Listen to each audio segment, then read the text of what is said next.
Masih kurang semangatnya. Pagi. Ya, dan semangat kita hawa nafsu nyuruh tidur dan kamu melakukan sholat yang lain, maka berarti kamu sudah memimpin diri kamu. Public speaking adalah seni berbicara di depan umum. 35 Palembang. Akan ada di wawasan kebangsaan dan juga di bela negara.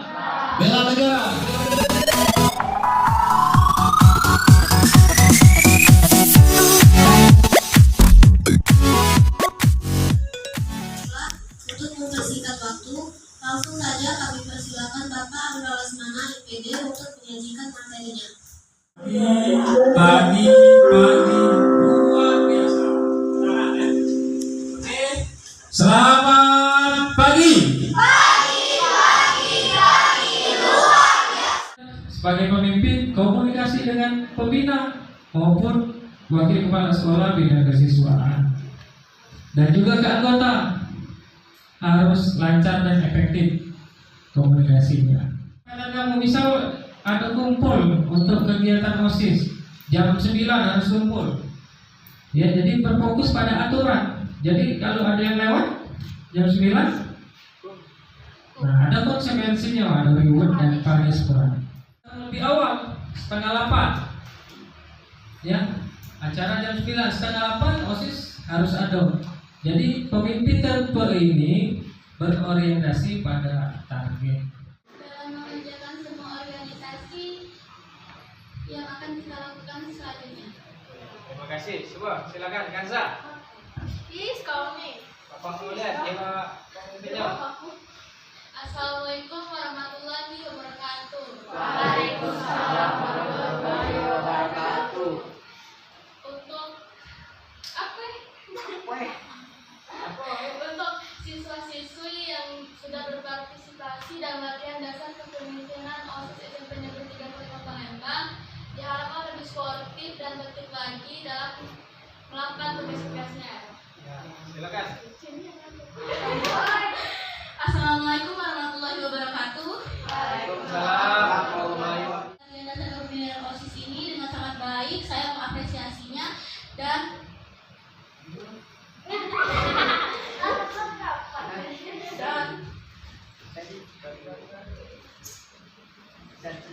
Jangan cetok, jangan hanya bapak. Pagi hari ini Semoga kegiatan ini berjalan dengan baik sampai selesai. Terima kasih. Oke ya, jadi itulah materi dari Pak Andra tentang kepemimpinan ya. Jadi kita sebagai OSIS ya mengabdikan diri untuk SMP Negeri 35 dan untuk bangsa dan negara kita Indonesia.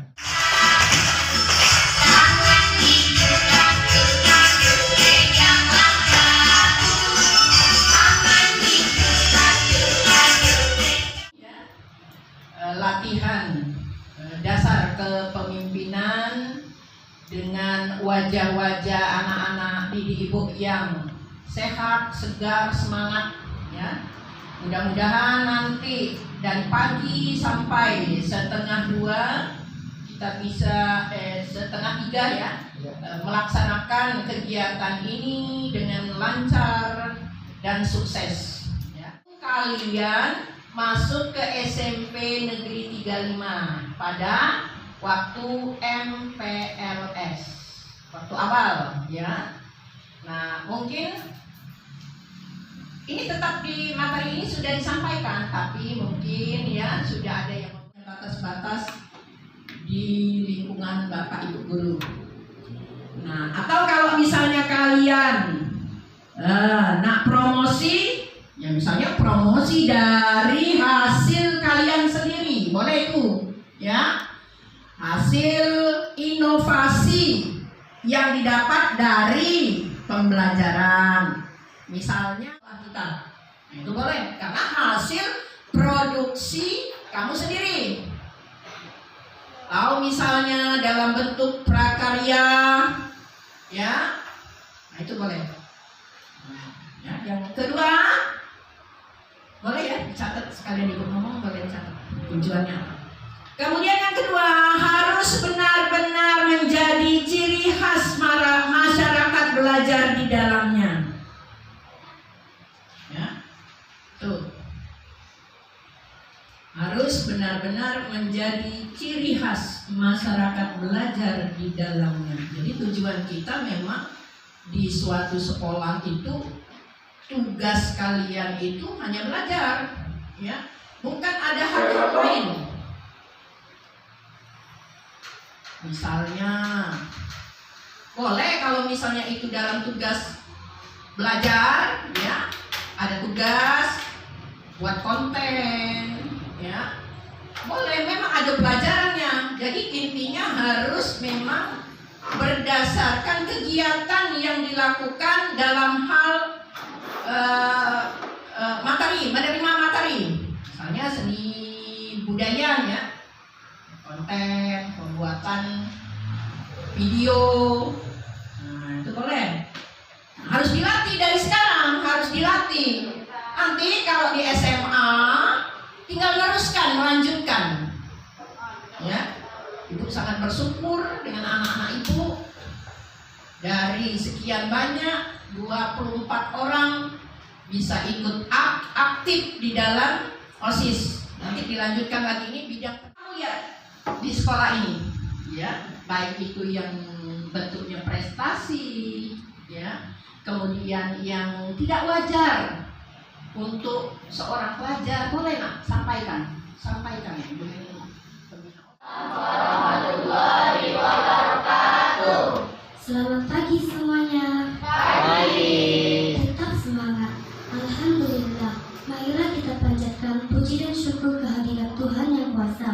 Berkat limpahan dan kasih sayangnya, sehingga kita dapat berkumpul dalam kegiatan acara latihan dasar kepemimpinan OSIS SMP Negeri 35 Palembang hari ini. Kami ucapkan selamat datang kepada narasumber kita yang ketiga, yaitu Ibu Nepina Saputri Utami SPD, yang mana beliau telah hadir di tengah kita saat ini. Beliau akan mengisi materi tentang pembekalan mental keimanan dan ketakwaan. Baiklah, untuk mempersingkat waktu, langsung saja kami persilahkan Ibu Nepina untuk menyajikan materinya. Wa asyhadu anna Muhammadar Rasulullah. Allahumma sholli ala sayyidina Muhammad wa ala ali sayyidina Muhammad. Segala puji bagi Allah, tak henti-hentinya pada pagi menjelang siang Ibu bisa membersamai para calon-calon pemimpin masa depan, insyaallah ya. Alhamdulillah Allah berikan kesempatan di mana di luar sana mungkin banyak teman-teman yang ingin ikut. Banyak nggak yang ingin ikut? Oh, persis dia tuh, gitu ya. Ada dikasih apa sekarang? Ada pin ya. Nah, artinya apa?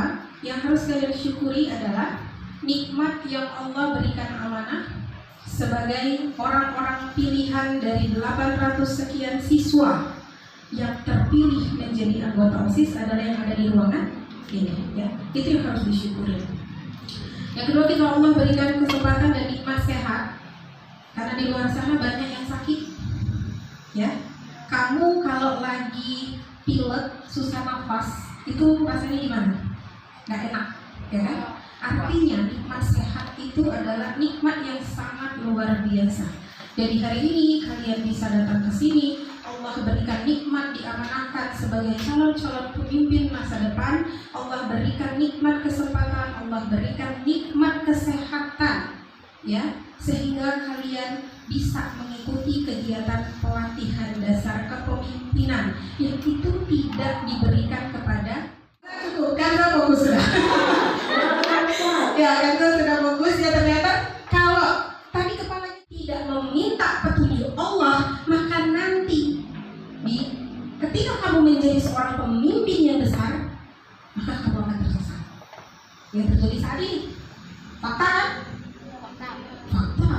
Kalaupun kita pura-pura ngajak orang nggak nyampe ke hati, karena hati dia akan nyampe ke hati. Kalau kita melakukannya dengan hati, kita sholat tadi itu memang dengan hati ikhlas, maka ngajak orang lain tersentuh dengan hatinya. Nah, itu yang harus kalian lakukan.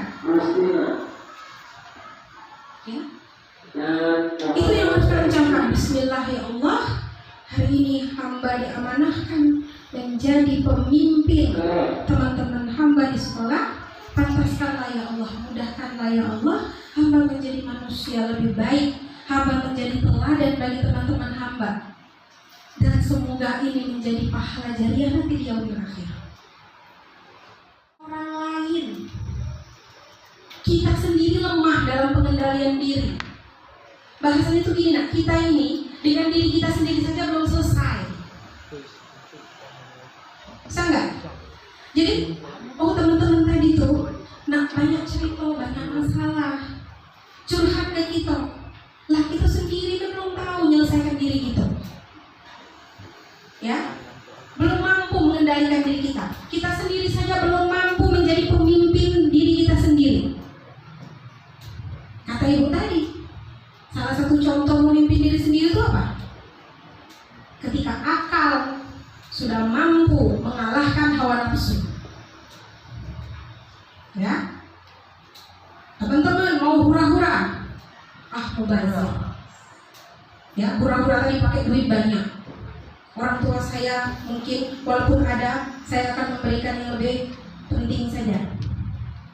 Ya, pengen tapi pengen. Tapi kan ada hal lain. Saya Menari di atas menara. Oke. Atas tangan yang ini Menara. Oke, Marina. udah ya. Marina menari di atas menara. Rijo di atas menara, menari di atas menara, Marijo menari. Oke, kita kelas.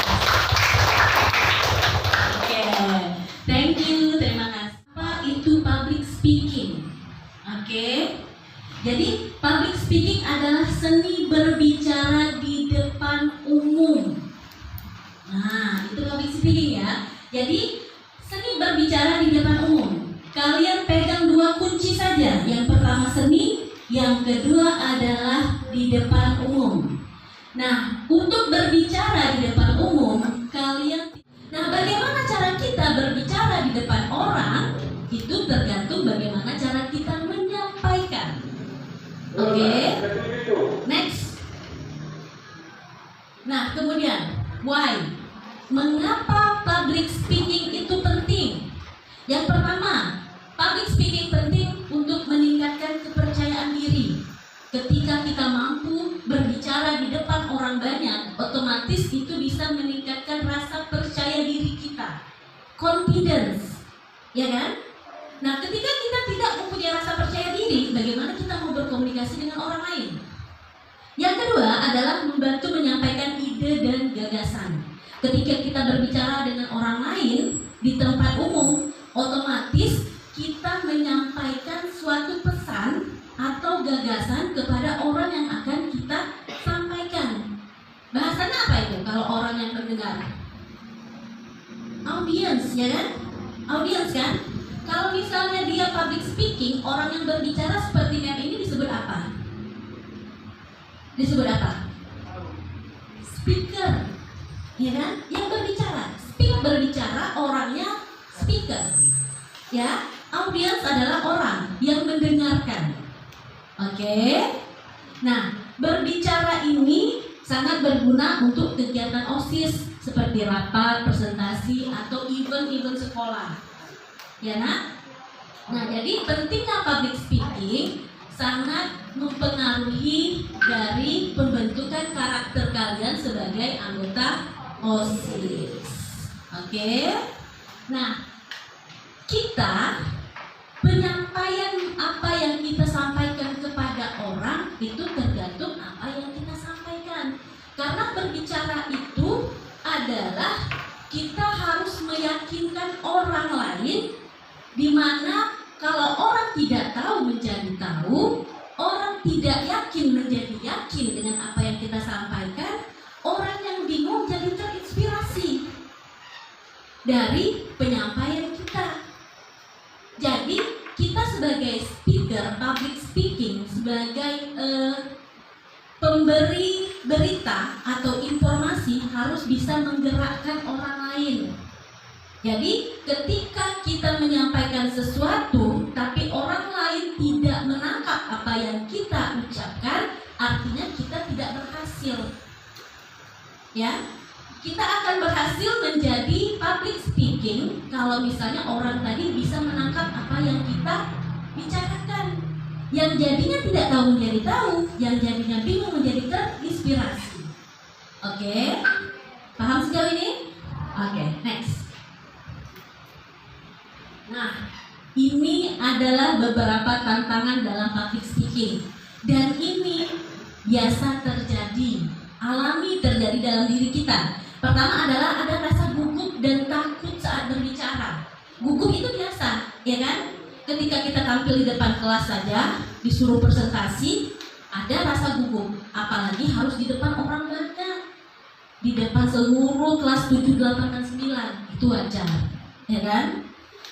Kemudian tidak percaya diri, lupa materi, dan suara kurang jelas. Oke. Jadi ini tantangan-tantangan ini harus bisa kalian kuasai. Dalam artian, berarti kalau kita public speaking kita harus berani, nggak boleh gugup, ya kan? Terus harus menguasai materi apa yang akan kita sampaikan. Kamu mau cerita tentang event sekolah, misalnya ada cerita kegiatan perpisahan atau kegiatan outbound, tapi kalau kalian tidak menguasai materinya, di mana tempatnya, lokasinya, tempat waktunya kapan, terus apa saja kegiatannya, tidak akan bisa dan tidak akan tersampaikan. Kemudian suara kurang jelas. Nah, kalau sekarang kan kita enak nih ada mic. Kalau kita ada mic kan nggak masalah, walaupun suara kita kecil, suara kita masih tetap terdengar. Tapi kalau misalnya kita tidak ada mic, kita harus bersuara lantang. Kalau suara kita kecil tidak akan terdengar oleh orang banyak. Jadi harus berkaitan antara percaya diri dan suara yang jelas. Ketika kita mempunyai rasa percaya diri yang tinggi, otomatis suara kita pasti jelas dan lantang. Tapi kalau misalnya kita nggak percaya diri, malu-malu, otomatis kan pandangannya ke bawah, nanti lihat ke atas, lihat ke samping, ya kan? Nah, itu menunjukkan kalau tidak percaya diri. Next. Nah, bagaimana cara mengatasinya? Pertama adalah persiapan yang matang. Harus dipersiapkan.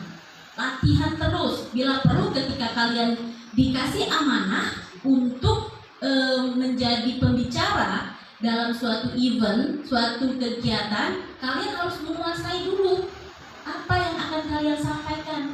Harus disiapkan matang-matang. Kemudian latihan pertama tadi harus percaya diri, jadi harus confident ya. Yang kedua, mindsetnya yang benar atau positif. Dalam artian ketika kita berbicara, kita harus berpikiran positif. Karena apa yang akan kita ucapkan nanti akan menular dengan audiens. Kalau kita berpikiran sudah negatif, janganlah aku nih kayak didengar tuh ngapu tidak ya. Wajah kita saja sudah kayak emosi, mau marah. Bagaimana kita mau menularkan ke audiens kita, ya kan? Apalagi kalau ngantuk. Kalau pembicaranya saja ngantuk, otomatis audiens juga ngantuk, ya kan? Menular tadi katanya. Jadi kalau misalnya pembicaranya tadi adalah semangat, menggebu-gebu, audiensnya juga ikut. Kalau ngantuk juga jadinya. Kemudian kontak mata. Nah, ketika kita berbicara dengan orang, kita harus kontak mata, eye contact. Jadi kita harus melihat matanya. Jangan melihat kemana-mana. Misalnya lihat ke lantai, lihat ke langit-langit, atau lihat kemana, ke arah ke kanan, ke kiri. Tidak boleh, ya. Karena seyogyanya kalau kita berbicara dengan orang, kita harus melihat matanya, ya. Bukan berarti melotot ya, melihat-lihat gitu, ya. Karena itu adalah tekniknya. Kemudian adalah berbicara dengan jelas. Tadi sudah kenali bahasa tubuh negatif. Nah, terus yang ke-8 adalah terus berlatih untuk berbicara yang baik, yang confident, percaya diri, yang jelas, yang lantang, tidak ada rasa nervous, gugup. Harus sering latihan, ya. Jadi ibarat peribahasa ala bisa karena biasa. Kalau kalian sudah sudah terbiasa untuk berbicara di depan orang banyak, insya Allah nanti kedepannya tidak akan grogi lagi. Next, masih adakah? Nah, tips berbicara dengan percaya diri. Kenali audiensmu, gunakan bahasa yang mudah dipahami. Jangan terburu-buru saat berbicara. Gunakan contoh atau cerita untuk menarik perhatian. Jadi ketika kita berbicara harus pelan-pelan. Bukan berarti pelan, bener ya. Jadi jangan terlalu cepat, jangan terlalu lambat. Biar audiens bisa menangkap apa yang akan kita sampaikan. Sama kayak halnya kalau kalian belajar. Kalau gurunya menerangkan cepat, ya kan? Mudah nggak nangkapnya? Mudah kan? Nah, next. Latihan public speaking yaitu latihan berbicara di depan umum, bisa dalam bentuk perkenalan, pidato, atau membaca teks dengan ekspresi. Tadinya Mensu mintanya kalian nanti ini sih ada beberapa contoh untuk pidato singkat, tapi kayaknya waktunya nggak memungkinkan ini. Ya Bu Ayu, maunya tadi mau perkenalan gitu ya, public speaking, mau pidato gitu ya. Oke, next. Nah, conclusion, rangkuman. Public speaking adalah keterampilan penting bagi anggota OSIS. Kunci sukses adalah latihan, percaya diri, dan terus belajar. Kemudian jangan takut gagal. Setiap orang pasti melalui proses belajar, gak harus bisa. Mem juga ke depan sini menjadi pemateri narasumber di sini di depan kalian, gak juga langsung bisa. Awalnya juga gugup, tapi karena biasa, lama-lama juga sudah terbiasa. Oke, mengutip yang terakhir ya, mengutip dari Albert Einstein ya, mengatakan bahwa hanya orang gila yang melakukan sesuatu dengan cara yang sama. Jadi, merasa kalian di sini sudah melakukan hal yang terbaik. Di tahun 2025 ini kalian sudah memutuskan untuk masuk dalam organisasi OSIS. Jadi insya Allah kedepannya itu menjadi perubahan untuk kalian, baik itu pembentukan karakter ataupun sebagai kalian di masyarakat. Karena kita adalah termasuk manusia yang makhluk sosial, ya kan? Karena kita makhluk sosial, mau nggak mau kita harus bersosialisasi dengan orang, apalagi komunikasi. Jadi public speaking ini termasuk komunikasi yang sangat penting. Oke. Berapa jam ini? Jam berapa ini? 10.30, 5 menit ya Bu Ali ya. Oke. Kira-kira ada yang ingin ditanyakan? Habis ya? Nah, ada lagi ya? Habis ya? Ada yang ingin ditanya? Oke, silakan nanya.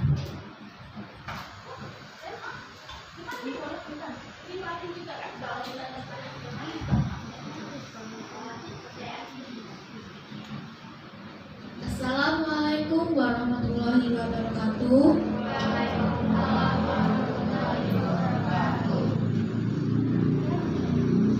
Bagaimana cara menghilangkan rasa negatif ketika bicara di depan? Thank you, give applause for Kinaya. Bagaimana cara menghilangkan negatif? Oke. Nah, untuk menghilangkan rasa negatif ya, kita juga sebagai pembicara, sebagai speaker, tadi bilang apa? Harus menularkan aura positif dulu. Ya, ketika kita mengeluarkan aura yang negatif, misalnya nih baru-baru datang sudah langsung mau marah-marah, ya kan? Emosi, bawaan dari masalah yang lain, ya kan? Ataupun ketika menyampaikan sesuatu sambil nadanya tinggi, ya kan? Kira-kira nyampe nggak nanti kalau misalnya ke audiens ketika kita marah-marah? Tidak kan? Nah, terus juga ketika kita menyampaikan dengan cara yang negatif, otomatis nanti audiensnya juga menerima hal yang negatif. Makanya dari kita juga, kita sebagai speaker harus menularkan hal yang positif dulu dengan tersenyum, ya kan? Menyampaikannya dengan cara yang lugas, ya. Jangan sampai nanti berapi-api. Apapun masalah kita, misalnya kalian ada masalah nih sama bestie misalnya, marahan soal apa, itu harus tutup dulu, diredam dulu. Jangan sampai apa masalah kita itu tertular ke yang lain. Oke? Ada lagi? Cukup guys? Ibu Ayu kasihan nanti mau Ada lagi? Boleh deh satu orang. Bentar Bu Ayah, ada nggak mau yang sebagai contoh di depan? Oke, boleh. Pakai bahasa Inggris lebih bagus deh. Ayo, siapa? Kita buat memperkenalkan diri saja. Tapi kalau misalnya mau speech, pidato lebih bagus sih.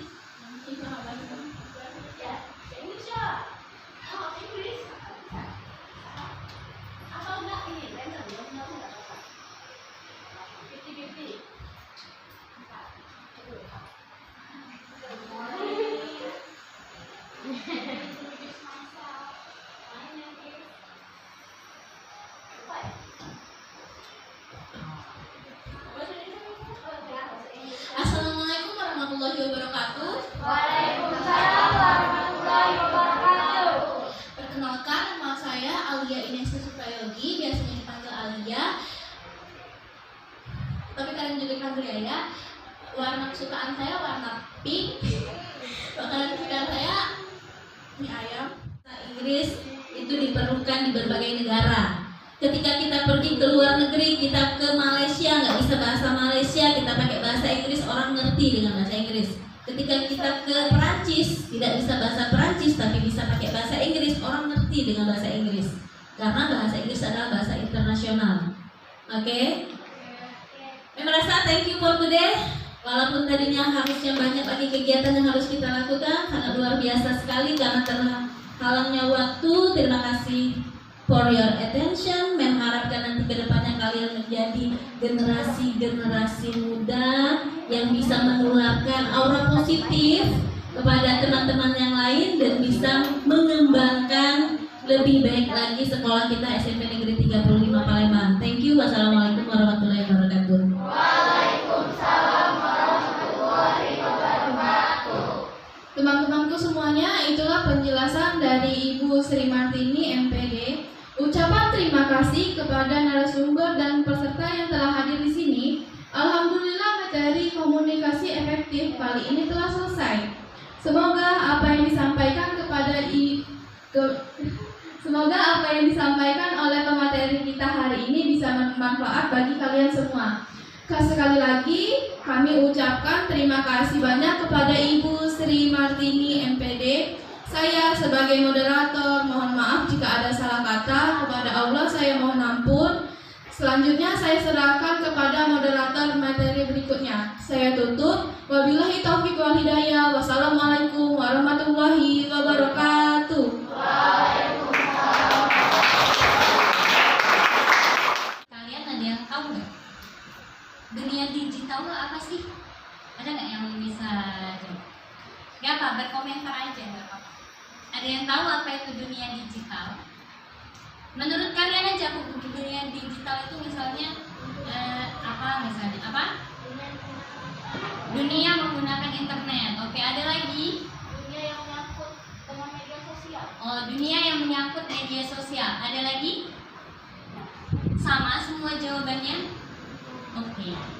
Ya, hampir benar jawabannya. Ada dunia media sosial, dunia yang menyangkut internet. Silakan. Ya, jadi apa itu dunia digital? Dunia digital itu adalah segala sesuatu yang berhubungan dengan teknologi internet dan media sosial. Jadi segala sesuatu yang ada hubungannya sama internet dan media sosial itu disebut sebagai dunia digital.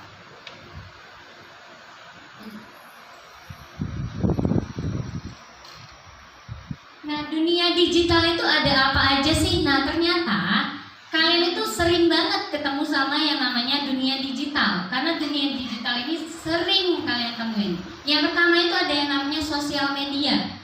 Yang kedua itu ada yang namanya website dan blog. Dan yang ketiga itu ada yang namanya aplikasi dan game. Kita mulai dari sosial media. Apa sih sosial media itu?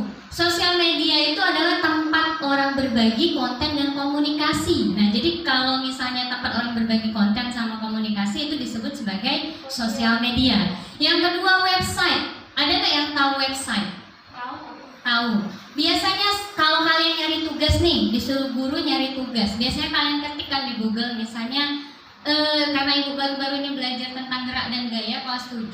Misalnya nih, apa sih pengertian gerak dan gaya. Nanti kalian akan keluarkan dari Google-nya, nanti akan beberapa ada sumber. Kalian klik sumber itu, maka sudah kalian masuk ke dalam yang namanya website. Kemudian ada tulisan-tulisannya. Nah, itu adalah website. Ada juga yang namanya blog. Nah, jadi selain website, terkadang ketika kita nyari informasi, muncul blog seseorang mengenai kayak materi ibu tadi tentang gerak dan gaya. Nanti akan muncul. Itu website dan blog. Jadi tempat berbagi tulisan, artikel, dan juga berita. Misalnya kayak Kompas, tahu yang namanya Kompas? Nah, biasanya berbagi berita atau ada juga yang berbagi artikel. Itu website dan blog. Selanjutnya yang ketiga, aplikasi dan game. Nah, aplikasi dan game ini adalah sarana hiburan dan edukasi berbasis digital. Jadi banyak banget aplikasi sekarang yang bisa kalian gunakan di generasi yang sekarang. Kayak aplikasi yang cowok pasti tahu yang namanya Mobile Legends. Terus ada juga yang namanya FF. Terus kalau cewek-cewek ini taunya kayaknya misalnya apa, Roblox. Wow, mainannya Roblox. Oke. Nah, itu aplikasi dan game. Aplikasi contohnya Shopee yang sering belanja. Nah, itu aplikasi juga. Tokopedia, aplikasinya banyak, berbagai macam aplikasi sebenarnya ada. Itu termasuk ke dalam dunia digital. Nah, siapa sih konten kreator itu? Nah, konten kreator itu adalah orang yang membuat dan membagikan konten di internet. Oh, berarti Ibu Ayu termasuk juga yang konten kreator karena Ibu berbagi ini konten di internet. Oh, berarti pertanyaan Ibu tadi salah ya, bahwa konten kreator itu yang followersnya banyak. Bukan, ternyata konten kreator itu adalah orang yang membuat dan membagikan konten. Jadi siapapun yang membuat dan membagikan konten bisa disebut sebagai konten kreator. Selanjutnya, kira-kira konten itu bisa dalam bentuk apa aja sih? Ternyata konten itu bisa banyak, Nak. Jadi kalian bisa buat konten itu di berbagai macam bentuk. Yang pertama ada bentuknya video. Jadi kalau kalian buat suatu konten dalam bentuk video, kalian bisa menggunakan yang namanya aplikasi YouTube, TikTok, atau Reels yang ada di IG. Jadi video kalian bisa diupload di situ untuk konten yang berbau video. Kemudian artikel dan blog. Kalau kalian ada tulisan nih, atau misalnya kalian lagi seneng nih buat cerita-cerita pendek gitu, kalian bisa buat artikel atau blog. Itu karena berisi opini, berita, atau panduan, atau tata cara. Bisa juga misalnya kalian ada cerita, nah itu bisa kalian tulis. Konten kreatornya cerdas, gak asal konten aja, tapi memang benar, informasinya benar dan gak salah. Jadi gak asal-asalan, gak hanya viral aja. Selanjutnya yang ketiga, itu adalah bijak dalam bersosial media, tidak menyebar hoax. Nah, jangan karena pengen viral nih, sebarin aja lah hoax, yang penting aku trending. Nah, itu berarti dia konten kreatornya gak cerdas. Nanti akan ada dampaknya kalau kalian menyebar hoax. Selanjutnya, menjadi konten yang kreatif itu, yang pertama itu harus memiliki ide yang unik dan orisinil. Mungkin ya, susah ya untuk membuat sesuatu yang orisinil, tapi misalnya kita bisa sih belajar dari orang lain. Misalnya, Bu, aku pengen buat konten yang kayak gitu, tapi kalian buat dengan ciri khasan kalian sendiri. Boleh kalian misalnya berpaku pada, aku mau kayak gitu Bu, kontennya boleh, tapi buat ciri khas kalian sendiri. Yang kedua, itu berani mencoba hal yang baru dalam membuat konten. Dan yang ketiga, konsisten dalam berkarya agar tetap relevan. Nah, ini yang paling susah menurut Ibu, ketika harus konsisten. Jadi kalau kalian memang benar-benar mau jadi konten kreator, emang harus dituntut konsisten. Jadi jangan males-malesan untuk berkonten. Selanjutnya, langkah-langkah menjadi konten kreator. Yang pertama itu kalian harus nentuin minat dan nice. Nice itu artinya topik. Apa sih? Misal nih kalian, aku habis dari pelatihan ini aku mau jadi konten kreator. Yang pertama yang harus kalian lakukan itu adalah kalian nentuin minat kalian. Menurut kalian tuh diminat di bidang apa sih? Kalau kayak tadi siapa namanya? Siapa? Alfian. Ini? Oh Alia, ini Alfian. Oke, misalnya Alia tadi katanya dia suka masak, bisa buat konten masak. Kalau ini suka apa? Alfian? Hobinya apa? Hah? Oh, main HP hobinya. Nah, bisa jadi kamu ngasih misalnya tips-tips nih, gimana misalnya main HP, misalnya gimana apa ya, misalnya orang nggak tahu main apa gitu, kamu ajarin, oh tahap-tahap main ini pertama gini gitu ya. Terus yang kedua, pilih platform yang sesuai. Nah, yang sesuai dengan kalian. Misalnya kalau kalian durasinya agak panjang nih, kayak masak-masak, bisa ditaruh di YouTube.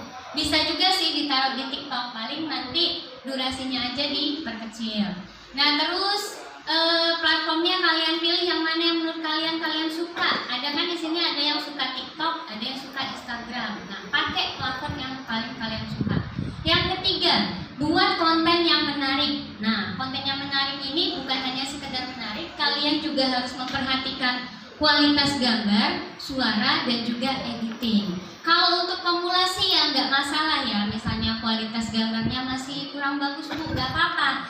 Karena ala bisa karena biasa. Kalau kalian udah biasa, awalnya nanti kalian pengambilan gambarnya jelek, lama-lama kalau ngerekam terus, kalian tahu gimana cara ngerekam yang bagus. Terus juga suaranya gimana, itu nanti akan berproses. Nah, terus yang keempat, gunakan aplikasi dan alat bantu. Kalian udah tahu lah menurut Ibu, ada yang namanya Canva, ya kan? Ada yang namanya CapCut, ada juga namanya KineMaster untuk editing. Sebenarnya mudah sih. Kalau kalian ada video, kalian ke CapCut aja udah banyak itu pilihan-pilihan template video yang bisa kalian pilih. Selanjutnya, bangun interaksi dengan audiens. Nah, jadi kalian membangun interaksi pada saat berkonten, bisa kalian minta komentar atau kalian misalnya polling atau juga melakukan live streaming. Selanjutnya, tetap belajar dan berkembang. Ikuti konten terbaru dan pelajari teknik editing baru. Karena dunia ini cepat sekali ya perkembangannya, maka kita harus tetap belajar. Walaupun kita bisa nih berkonten untuk sekarang, tapi kalau kalian ingin kontennya tetap berkembang, maka kita harus ngikutin tren dan ngikutin hal-hal baru yang ada di dunia digital. Nah, kalian kan sekarang lagi ada di dunia sekolah ya. Jadi ide konten apa sih Bu kira-kira yang bisa kami buat? Yang pertama itu kalian bisa buat edukasi dan informasi sekolah. Karena kalian lagi di sekolah nih, apalagi OSIS kan, pasti di sekolah. Ide konten edukasi yang bisa kalian lakukan, yang pertama profil sekolah. Nah, misal kalian memperkenalkan SMP 35. Nah, kalian buat videonya. Gimana sih pembelajaran di SMP 35? Apa aja sih kegiatannya? Itu profil sekolah. Bisa dari video atau infografis tentang sejarah, bisa dari fasilitasnya, bisa dari prestasi. Caranya gimana Bu? Kalian izin dulu. Bu, boleh nggak sih Bu wawancara sebentar? Saya mau buat konten nih tentang guru yang ada di SMP 35. Jadi kalian bisa wawancara gurunya, bisa juga wawancara kepala sekolahnya atau stafnya. Yang ketiga, kalian bisa menggunakan konten tips belajar yang efektif. Misalnya kalian buat video pendek atau infografis tentang cara belajar yang menyenangkan dan efisien menurut kalian. Lanjut. Selain edukasi dan informasi sekolah, konten selanjutnya yang bisa kalian buat itu adalah mengenai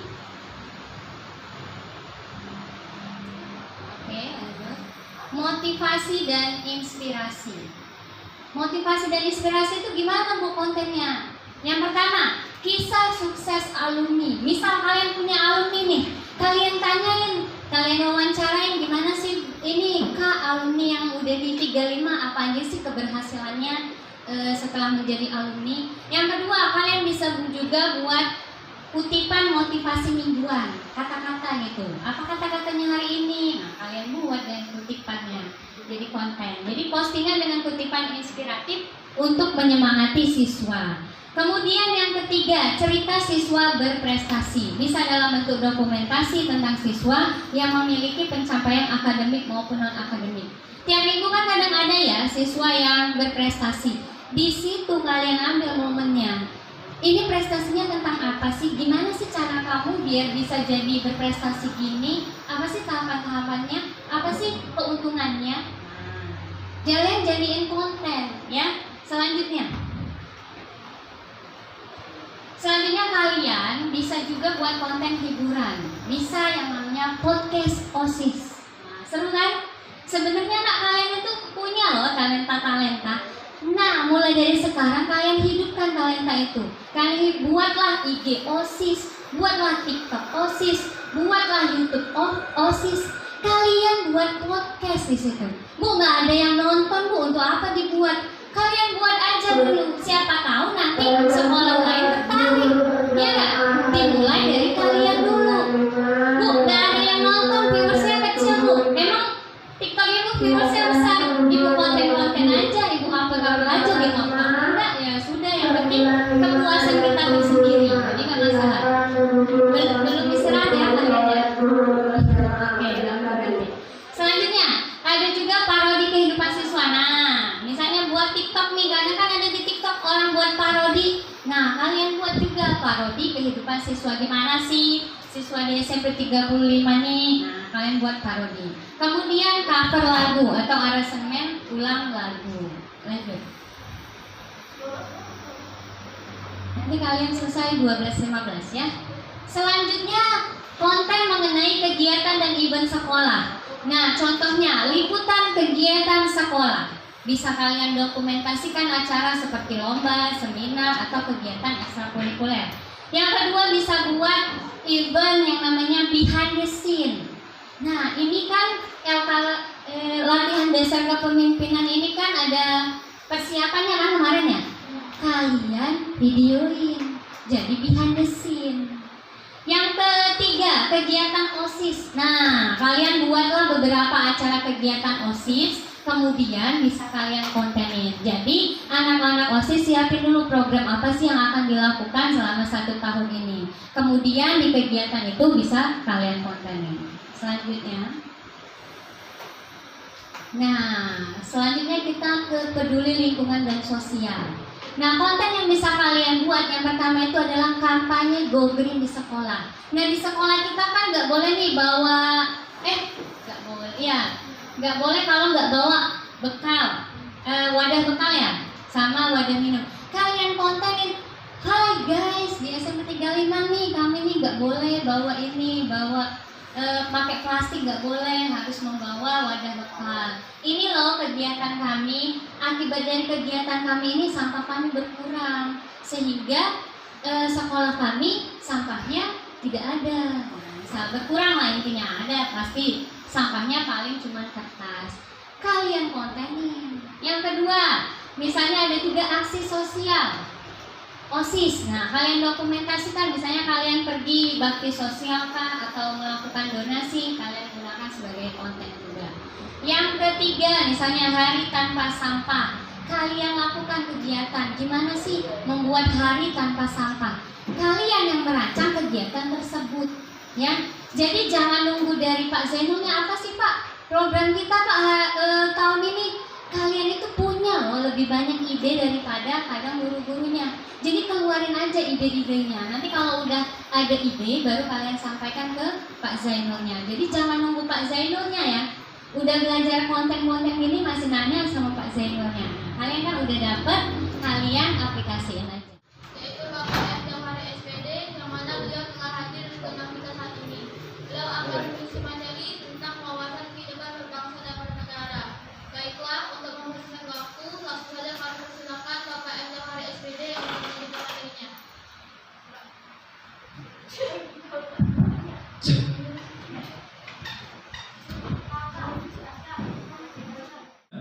Oke, Bapak mulai. Bismillahirrahmanirrahim. Assalamualaikum warahmatullahi wabarakatuh.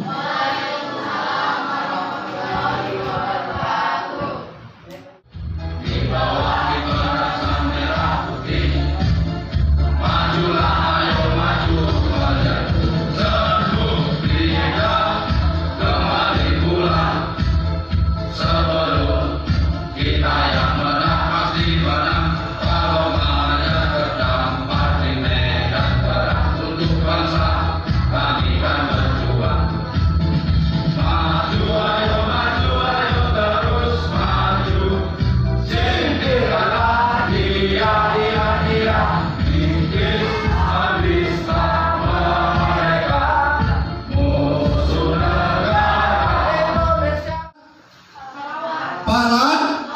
pahlawan. Walaupun mungkin dalam pikiran kalian, itu kan dulu. Beri jelasan no. Yang penting aku tidak lagi ngerasa tuh. Bapak ditugaskan menumbuhkan rasa nasionalisme dan patriotisme. Dua ini akan ada di wawasan kebangsaan dan juga di bela negara. Kalau nasionalisme itu cinta tanah air, dicontohkan dengan mencintai negara ini dari suku, agama, budaya, bahkan ras, seluruhnya tidak terkecuali. Tidak dibeda-bedakan, tidak jauh-beda tentang ini. Bahkan setiap mapel ada, bukan cuma di mapel PKN. Ya, nah lanjut. Diakui, minimal sikap negara ngakui resmi jadi negara.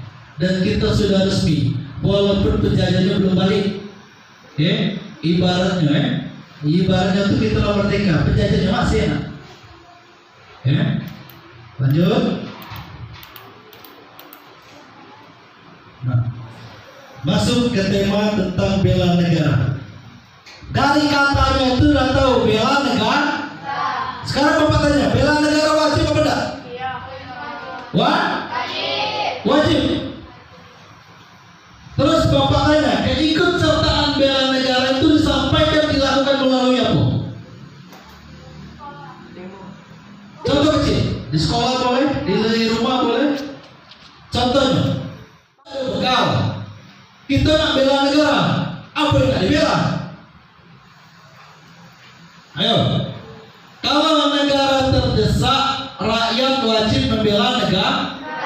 Mana bela negara ini nak bisa kita diganggu negara lain, bisa kita perang lagi. Karena sekarang bakal ada perang ketiga, bakal ada wacana di berita. Walaupun kita berharap tidak ada lagi. Bela negara itu wajib, tapi kegiatannya yang diwajibkan negara tidak ada. Siapa yang melok, yang nak ikut, yang enggak. Beda kalau negara lain, di umur 17, 21, 22, karena